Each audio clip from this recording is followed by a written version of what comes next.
दोस्तों एक बार फिर से गजा में हुई है बारिश। ये बारिश आसमान से टपकी हुई बूंदें नहीं है, बल्कि मदद की वो दरकार जो लगातार लंबे समय से, ये 2 साल के बीच की नहीं, पहले भी की जाती रही, लेकिन ये दुनिया सुनती नहीं थी।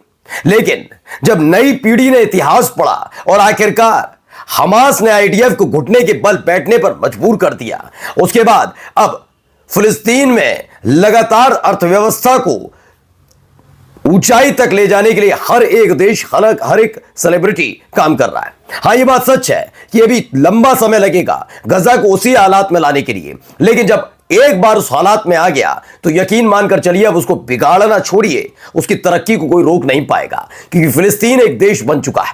खबर सिर्फ ये नहीं है, खबर आई है इजराइल से भी। मातमी आवाजें सुनाऊंगा, खौफ का वो आलम दिखाऊंगा इजराइल के अंदर किस तरह का आलम है। तो वहीं जो गजा में नहीं कर पाया वो वेस्ट बैंक में करने की कोशिश की जा रही है, वहां कैसे क्लैशेस हो रहा है, और दिखाऊंगा कि चूंकि वेस्ट बैंक में हमास नहीं है, लेकिन गजा में हमास ने जिस तरह से आईडीएफ को घुटने के बल लाकर खड़ा किया, उसका असर अब वेस्ट बैंक में फिलिस्तीनियों में देखने को मिल रहा है कि जब गजा में यह सब हो सकता है तो वेस्ट बैंक में क्यों नहीं। और अमेरिका के ये 2 हेलीकॉप्टर कहां कैसे गिर गए वो भी आपको दिखाऊंगा कि एक बड़ा हमला हो गया। नमस्कार, मैं हूं प्रज्वल गौतम और आप देख रहे हैं टाइम्स एक्सप्रेस। सबसे पहले यह खबर निकल कर आई, अब इस तरीके के तंबू बंबू जल्द ही हटने जा रहे हैं। वजह क्या है? भारी तादाद में वहां पर सामान पहुंच चुका है और यह सामान अलग अलग देशों से होता हुआ वहां पर पहुंचा। दावा किया जा रहा है यूनाइटेड नेशन की तरफ से, युद्ध विराम के बाद से यूएन माइग्रेशन ये काम करती है, अलग अलग देशों में भी है, जैसे लेबनान में भी है, वहां पर भी काम किया है ने। गजा में लोगों को 47,000 से ज्यादा राहत सामग्री पहुंचाई है। इस राहत सामग्री में बहुत सी ऐसी चीजें हैं जो खास तौर पर न केवल जिंदगी चलाने के लिए बल्कि उसे दौड़ाने के लिए भी काफी है, जिसमें 2500 तंबू भी शामिल हैं। चूंकि अभी वहां पर कंस्ट्रक्शन का काम बड़ी तेज रफ्तार से हो रहा है, अलग अलग जगह से पैसे पहुंच रहे हैं गजा के अंदर, एक एक करके सामान पहुंच रहा है। बताया गया है कुछ डेस्पाइट सम प्रोग्रेस, पर्याप्त आश्रय के अभाव वाले 15 लाख लोगों के लिए ये बहुत महत्वपूर्ण कदम है।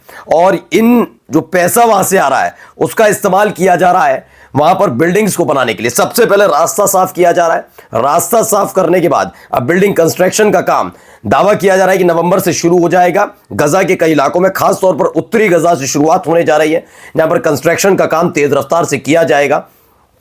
आइए इसकी अगली खबर क्या है, अगली खबर जरा ये देखिए, यहां क्या हुआ है जरा देखिए पहले।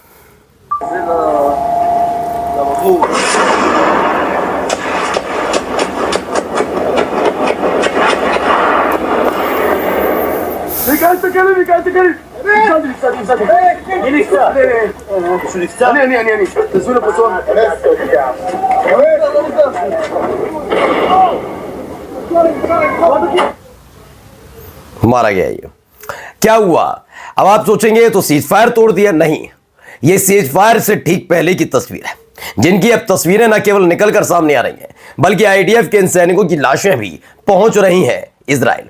यानी गजा में तो जश्न का माहौल है, पैसा आ रहा है, जमीनें दोबारा से गुलजार हो रही हैं, वैसे ही शहर गुलजार हो रहे हैं। पूरे गजा में कंस्ट्रक्शन का काम चल रहा है, गोली बारूद ये सब कुछ खत्म हो चुका है। हां, संगीनों का साया है क्योंकि हमास की मौजूदगी है, कहीं एक बार फिर से आईडीएफ वैसे ही हमला न कर दे इसलिए, वरना और जो चीजें आप देख रहे हैं सब वैसी की वैसी। दरअसल गजा के अंदर जिस तरह के हालात वहां पर पैदा हुए, उसके बाद वहां मदद की दरकार और यहां पर आईडीएफ को लेकर यह हमला। दावा किया गया गजा सीज फायर के पहले का यह वीडियो देखिए, कैसे हमास ने आईडीएफ को पूरी तरह से वाइप्ड आउट कर दिया, यानी सफाया किया। वहां पर यह निकलकर सामने आया कैसे हमास ने विस्फोट उपकरणों से आईडीएफ का सफाया कर दिया। बड़े खुश नजर आ रहे थे, लेकिन हमला हुआ। अब खींच कहां निकाली जाए तो खींच कुछ इस तरह से निकाली जाती है, देखिए जरा।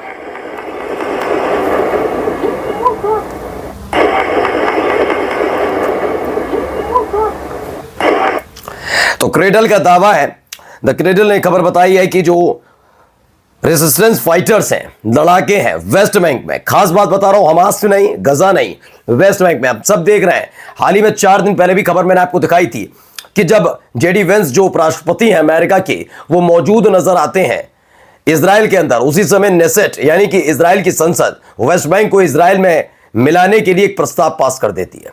इस पर अमेरिका भड़क जाता है।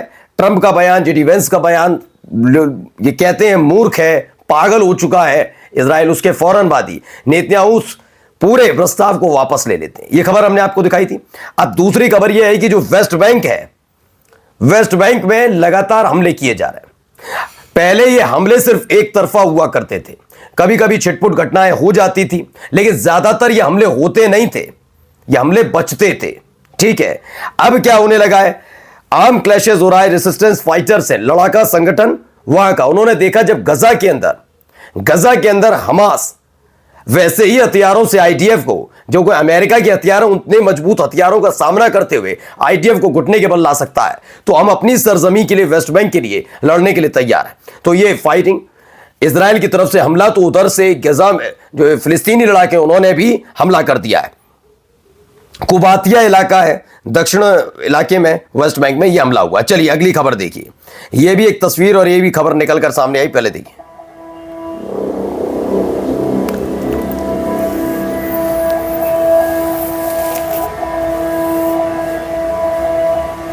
ये देखिए, पूरी एक दीवार नजर आ रही होगी। ये किसी से किसी को अलग नहीं करती, लेकिन जबरदस्ती बनाई गई हैं ये दीवारें। ऊपर देखिए कटीले तार, आप अंदाजा लगाइए। इसके बारे में जो दावा किया जा रहा है वो ये कि वेस्ट बैंक में हमास नहीं है, फिर भी इजराइल ने ये लंबी बड़ी बड़ी दीवारें और उस पर कांटेदार कांटे लगा दिए। अब ये एक तरीके से पार्टीशन कर दिया गया वेस्ट बैंक के अंदर ही, जबकि वेस्ट बैंक इजराइल का हिस्सा नहीं है, फिर भी वेस्ट बैंक पर कब्जा करने के लिए यह सब किया गया है। यह एक लंबी चौड़ी दीवार खड़ी की जाती है बंदूक के दम पर, उस पर कांटे, पूरी जाली लगा दी जाती है जिससे फिलिस्तीनी उधर की तरफ ना आ पाए। यह भी हरकत है। अब देखिए, एक और हमला लेबनान पर किया जाता है। लेबनान की खबर मैं लगातार आपको दिखा रहा हूं। हिजबुल्लाह ने भी ऐलान कर दिया वो एक बड़ा युद्ध अब इजराइल के साथ लड़ने के लिए तैयार बैठा है। फिर से नवंबर आ रहा है, पूरा एक साल हो जाएगा इस लेबनान के साथ सीज फायर को लेकर, लेकिन इस सीज फायर का कितनी बार उल्लंघन किया हमने आपको दिखाया था। ये तमाम चीजें बताया गया। दो लोग जो है वो इजराइल के ड्रोन स्ट्राइक में मारे गए। ये पूर्वी लेबनान में हमला हुआ है। ये बालबेक इलाका है, वहां पर अल हफीर में वहां पर हुआ। इसमें ये अहमद थाया और सीरियन नेशनल है, वो भी इनमें स्ट्राइक में मारा गया। ये व्यक्ति की तस्वीर की कैसे इजराइल ने एक बड़ा हमला लेबनान में किया और सीरिया का रहने वाला एक व्यक्ति इस हमले की चपेट में आता और मारा जाता है। और इन सब के बीच एक झटका तो अमेरिका को भी लगा। जेट और हेलीकॉप्टर गिर गए। जी हां, मार गिरा है। अमेरिकी जेट और हेलीकॉप्टर गिरे। अमेरिकी प्रशांत बेड़े के एक बयान के मुताबिक विमान वाहक पोत है यूएसएस निमित्ज से एक अमेरिकी नौसेना का हेलीकॉप्टर, एक लड़ाकू जेट दक्षिण चीन सागर में केवल 30 मिनट के अंतराल पर अलग अलग दुर्घटनाग्रस्त हो गए। ये एक बड़ी खबर है अपने आप में, एक ऐसे वक्त में जब लगातार अमेरिका एक देश से दूसरे देश को धमकी दे रहा है, वेनेजुएला को धमकी दे रहा है। इन सब के बीच अचानक से जेट और हेलीकॉप्टर मार गिराए जाते हैं या खुद दुर्घटनाग्रस्त हो जाते हैं। फिलहाल जांच चल रही है। नमस्कार।